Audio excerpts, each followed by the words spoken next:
Good morning एवं नमस्कार।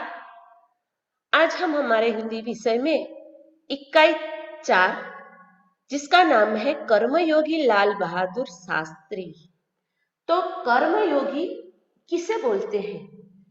तो कर्म मार्ग का अनुसरण करने वाले जो व्यक्ति होते हैं और वो सदा फल की अपेक्षा न रखते हुए जो कर्म करते हैं उसे क्या बोलते हैं? कर्मयोगी बोलते हैं। तो ये लाल बहादुर शास्त्री है, उसे कर्मयोगी कहते हैं। तो कर्मयोगी लाल बहादुर शास्त्री इकाई 4 इसका आज हम अभ्यास करेंगे। इस अभ्यास में मैं आप सभी छात्रों का हार्दिक स्वागत करती हूँ। ये इकाई 4 कर्मयोगी लाल बहादुर शास्त्री ये एक रेखा चित्र है। रेखा चित्र किसे कहते हैं? तो लेखक द्वारा किसी वस्तु, व्यक्ति, घटना या निजी अनुभूति को शब्दों द्वारा रेखांकित किया जाने वाली जो क्रिया है, रेखांकित किए जाने वाली जो क्रिया है उसे रेखा चित्र कहते हैं। जिस प्रकार चित्रकला में बिना रंग का प्रयोग करे जो चित्र बनाया जाता है, रेखाओं से जो चित्र बनाया जाता है, उसी प्रकार जब शब्दों के माध्यम से व्यक्ति, घटना या वस्तु का जो उपयोग उबाया गया है उसे क्या बोलते हैं? रेखा चित्र बोलते हैं। इसको ये भी कह सकते हैं कि कम शब्दों में कलात्मक ढंग से किसी वस्तु, व्यक्ति या दृश्य का आंकलन किया जाता है उसे रेखा चित्र कहते हैं। तो इस रेखा चित्र इकाई का नाम है कर्मयोगी लाल बहादुर शास्त्री। तो इस इकाई के लेखक का पहले परिचय लेते हैं। तो लेखक है शंकर दयाल शर्मा। शंकर दयाल शर्मा है वो भारत के 9वें राष्ट्रपति। उसका जन्म भोपाल मध्य प्रदेश में हुआ था। उसकी प्रारंभिक शिक्षा मध्य प्रदेश में ही हुई थी। કે આજે પાઠ છે આપણો કર્મયોગી લાલ બહાદુર શાસ્ત્રી, એના જે લેખક છે એનું નામ છે શંકર દયાલ શર્મા. તે ભારતના 9મા રાષ્ટ્રપતિ હતા. તેનો જન્મ ભોપાલ મધ્યપ્રદેશમાં થયેલો હતો. તેણે પોતાની જે શરૂઆતની જે પ્રાથમિક શિક્ષા છે એ એણે મધ્યપ્રદેશમાં જ મેળવી છે. आगे की पढ़ाई आपने क्रमश आगरा, इलाहाबाद तथा लखनऊ विश्वविद्यालय में की तथा एमए एलएलबी की उपाधि भी प्राप्त की। बाद में उसने क्या किया? तो आगे की जो पढ़ाई है वो कहाँ से ली? तो आगरा थी, इलाहाबाद थी અને લખનઉ થી વિશ્વવિદ્યાલયની પરીક્ષા પાસ કરી અને એમએ અને એલએલબી ની ઉપાધિ પણ એણે પ્રાપ્ત કરી.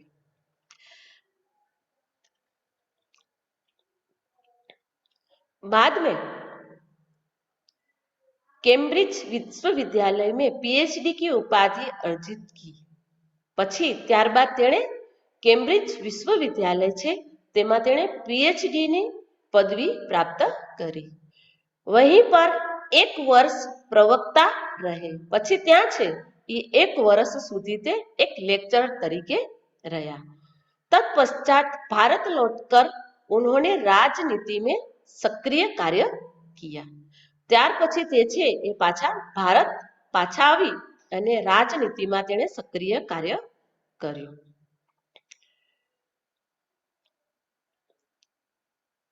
राजनीतिनी यात्रा राज्यपाल, उपराष्ट्रपति और राष्ट्रपति के सर्वोच्च पद पर जाकर समाप्त हुई.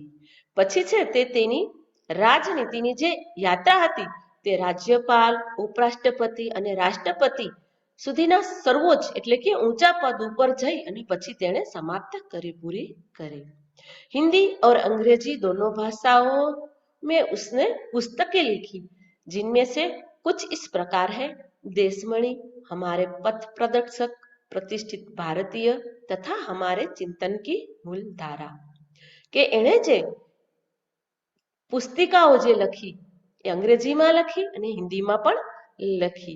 એમાંથી છે એ કંઈક છે એ આ પ્રકારે છે, જેના નામ છે દેશમણી, પછી હમારે પથ પ્રદર્શક, પ્રતિષ્ઠિત ભારતીય અને હમારે ચિંતન કી મૂળ ધારા. તો આ એના છે એ પુસ્તકો લખેલા છે. इस पाठ कर्मयोगी लाल बहादुर शास्त्री की बात करें तो लाल बहादुर शास्त्री भारत के लोकप्रिय नेता थे। जवाहरलाल नेहरू की मृत्यु के बाद वे स्वतंत्र भारत के दूसरे प्रधानमंत्री बने। इस पद पर वे केवल 19 महीने रहे। इस दरमियान देश कठिन परीक्षाओं की घड़ी से गुजर रहा था। पाकिस्तान ने भारत पर आक्रमण कर दिया था। भारतीय सेनाओं ने उसका मुंह तोड़ उत्तर दिया। सारी दुनिया ने शास्त्री जी के नेतृत्व का लोहा माना। इस पाठ में लेखक ने कर्म को ही ईश्वर मानने वाले शास्त्री जी के व्यक्तित्व का सुंदर विश्लेषण किया हुआ है। तो देखते हैं कर्मयोगी लाल बहादुर शास्त्री।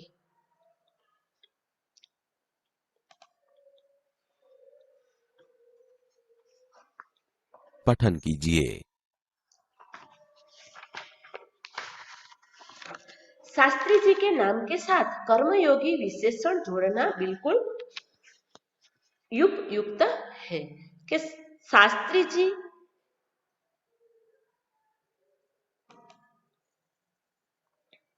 क्योंकि શાસ્ત્રીજી કે નામ એટલે કે શાસ્ત્રીજીના નામની સાથે સાથે કર્મયોગી વિશેષણ જે જોડવામાં આવેલું છે એ એકદમ છે એ યોગ્ય છે।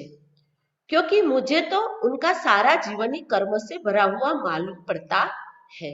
शास्त्री जी सामान्य परिवार से ऊपर उठकर देश के प्रधानमंत्री के जिस महत्वपूर्ण पद तक पहुंचे, कारण के મને એવું લાગે છે કે એનું પૂરું જે જીવન છે એ શેનાથી ભરેલું છે? કર્મથી ભરેલું માલુમ પડે છે। તો શાસ્ત્રીજી છે એ સામાન્ય પરિવારથી હતા, છતાં પણ તે સામાન્ય પરિવારથી ઉપર ઉઠી અને દેશના છે એ પ્રધાનમંત્રી પદ પર છે એ મહત્વપૂર્ણ જે પદ છે ત્યાં સુધી તે પહોંચ્યા છે।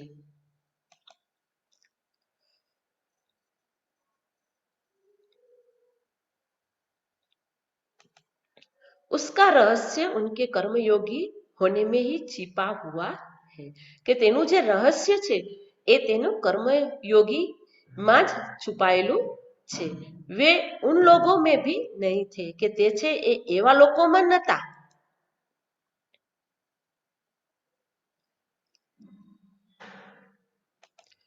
केवा लोकों में नता? तो कि जो भाग्य पर भरोसा करके बैठे रहते हैं और अचानक कभी सफलता मिल जाती है કે જે લોકો છે એ ભાગ્ય ઉપર ભરોસો કરી અને કોઈ પણ કામ કરતા નથી કે જે ભાગ્યમાં લખેલું હશે તે થશે। તો આજે લાલ બહાદુર શાસ્ત્રી છે એ પોતાના ભાગ્ય ઉપર ભરોસો રાખીને બેસે એવા લોકોમાંથી હતા નહીં। તે કે અચાનક છે એ ક્યારેક ક્યારેક સફળતા મળી જતી હોય તો મળી જાય, જે ભાગ્ય ઉપર ભરોસો રાખે એને શું હોય ક્યારેક ક્યારેક અચાનક સફળતા મળી જાય, પણ જ્યારે કર્મયોગી લાલ બહાદુર શાસ્ત્રી છે એ ભાગ્ય ઉપર ભરોસો કરી અને બેસે તેવા હતા નહીં।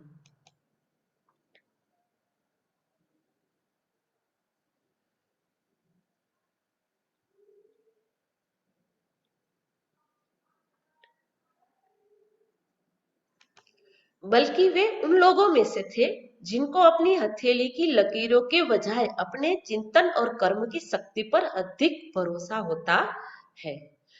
પરંતુ તે છે કેવા લોકોમાંથી છે? તો કે જે લોકોને છે એ પોતાને હાથની જે રેખાઓ છે, લકીરે એટલે રેખાઓ, તો પોતાને જે હાથની જે રેખાઓ છે એની બદલીમાં પોતાનું ચિંતન અને મનન અને કર્મની જે શક્તિ છે, કામ કરવાની જે શક્તિ છે એના ઉપર તે વધારે ભરોસો राखे छे અને એને વધારે ભરોસો હોય છે। और वे क्रमश अपने जीवन का रास्ता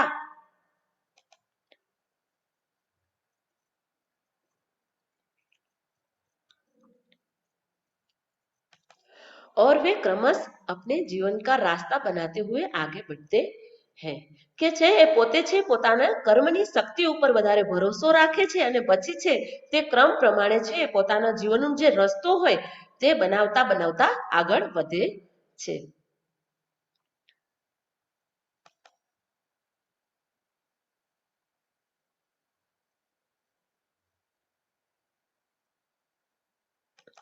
शास्त्री जी के लिए कर्म ही ईश्वर था और इसके प्रति बिना किसी फल की आशा किए बिना संपूर्ण भाव से समर्पित रहते थे.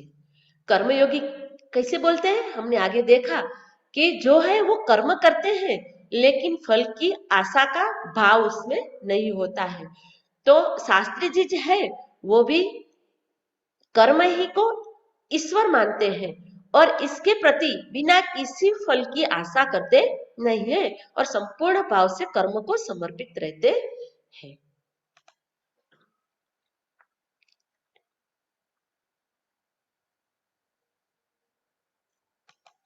यहाँ तक कि जब भी उन्हें फल की प्राप्ति के अवसर मिले तब भी उन्होंने उस और हमेशा उपेक्षित दृष्टि ही रखी કે ક્યારેક પણ ફલની આશાનો તેને ભાવ હતો જ નહીં અને ત્યાં સુધી કે જ્યાં સુધી તેને ફળની પ્રાપ્તિના જો એને કોઈ એવો અવસર મળી જાય કે એને ફળ છે એની પ્રાપ્તિ થાય છતાં પણ એને એની તરફ જોતા નથી, એની દ્રષ્ટિ પણ એ બાજુ કરતા નથી.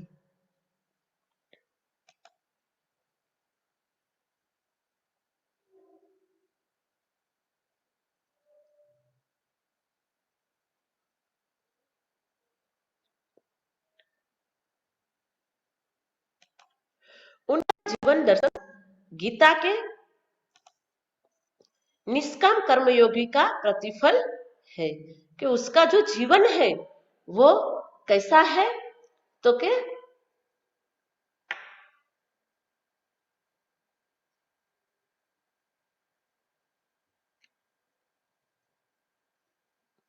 निष्काम गीता है, भगवत गीता, वो भी निष्काम कर्मयोगी की बात लिखी है गीता में. तो शास्त्री जी का जीवन दर्शन भी है, वो गीता के अनुसार निष्काम कर्मयोगी का प्रतिरूप था. तो કે છે કે જે ગીતાજી છે જે આપણે જે તો એ ગીતાજીમાં પણ એવું કીધું છે કે નિષ્કામ કર્મયોગી છે એમાં જે વાત કહેવામાં આવી છે કર્મની બાબતમાં એવું જ જીવન છે એ લાલ બહાદુર શાસ્ત્રીનું છે.